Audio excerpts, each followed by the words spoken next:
welcome back on English Anayus. Côté jodi nous allons apprendre un pile bel vocabulaire comme d'habitude. Nous connaissons pour venir sur chaîne ça ou pas venir pour l'autre raison, c'est pour capable améliorer anglais. Et bien c'est ça nous-mêmes nous toujours prêts pour nous faire pour porter pile bel vocabulaire pour expliquer yo et utiliser dans une série de phrases. Jean que nous sommes là, nous allons apprendre le vocabulaire ça ensemble avec. Quand nous allons parler espérer, nous allons parler espérer comme occasion nous prévoir. Ou bien occasion ou te dit on bagay déjà comme si tu étais en ouais ça t'a venu ou te prévoir ça. Nous connais que ou pas connais yo mais pas inquiété yo, I will teach you exactly how to say them and how to use them in sentences. Let's get started guys. Here the first word we have expect. This word is an expert. Expect.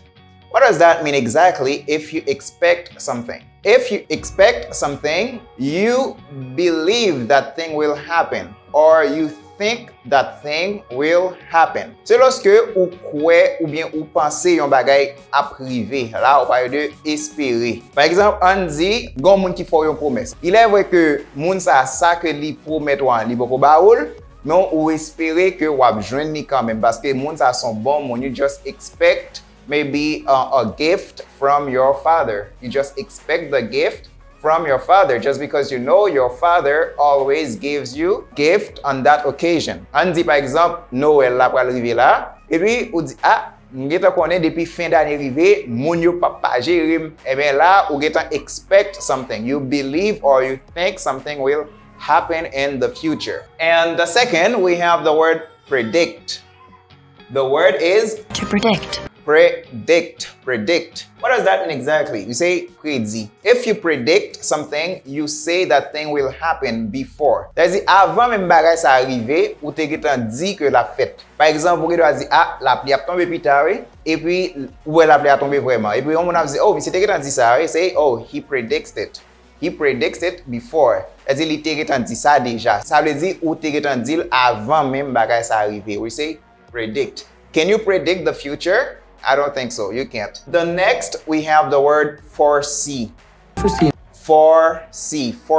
What does that mean exactly? We say prévoir. So, if you can foresee things, that means you already know them or you think or you know they will happen. Lorsque vous connaissez bagay ça pral arriver, ou getan prévoir li. Par exemple, j'ai souvent dit non, lorsque vous sont dirigeant ou obligé prévoir un pile bagay. Gen bagay wa faire là, il est vrai que c'est pas tout de suite un bon résultat, mais getan attendre à qui résultat la porter. Eh bien, si vous getan prévoir résultat, eh bien, you just foresee the result. J'ai que nous disons, lorsque vous prévoyez un bagay, ou gen tan connaît li gen pour river même si ça ka prend du temps mais la privé quand même. Par exemple, on dit un monde qui a bâti calibol en mer et vous ka dit ah mon cher, l'eau pas quoi de l'eau ka envahir ou là oui. C'est pas parce qu'on connaît ça va le faire non, mais ou gen tan ouais Jean ça fait là, ça c'est une possibilité de arriver. Now you already foresee the future. And the next we have the word beforehand. Beforehand. Here we say beforehand. What does that mean exactly? As you can see it here, we say à l'avance. So when you say beforehand, that means you do it earlier than expected. Ça veut dire ou fait bagala avant le ou t'as supposé faire là. Par exemple, j'ai souvent dit c'est pas les dominants géo pour ranger cabanon. On admet ou aller l'église demain et puis depuis la veille ou getan ranger tout cadeau, ou getan préparer tout affaire là ou ka dit you prepare beforehand, ou juste préparer à l'avance. C'est pas le arriver exactement pour faire tête chaud pour qu'on qui ça pour faire. Be prepared guys, always do things beforehand.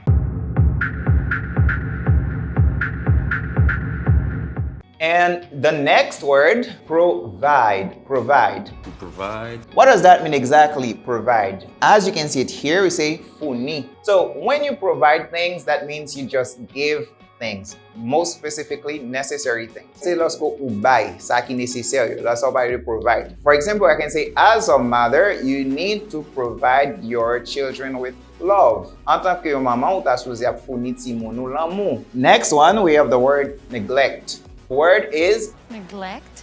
neglect. What does that mean exactly? As you can see it here, we say négliger. So when you neglect something or someone, you fail to give that thing proper attention or the attention that the thing or the person deserves. Ça veut dire ou pas bay moun nan ou bien bagay sa assez temps ou du moins sa attention que le mérité. Alors ça on parle de négliger. Bagay sa ou t'es supposé prendre en considération, malheureusement, bah qu'on soit ou gen do ase ou ki négligent, kon sa tout ba sa ki do pa vle di an pou ou, pa val trop valeur que ça, you just neglect it. Alright? You just ignore it. Neglect. If you want to improve your English, guys, don't neglect watching these videos. Pas négliger gade vidéo sa yo. And the seventh, we have the word with say.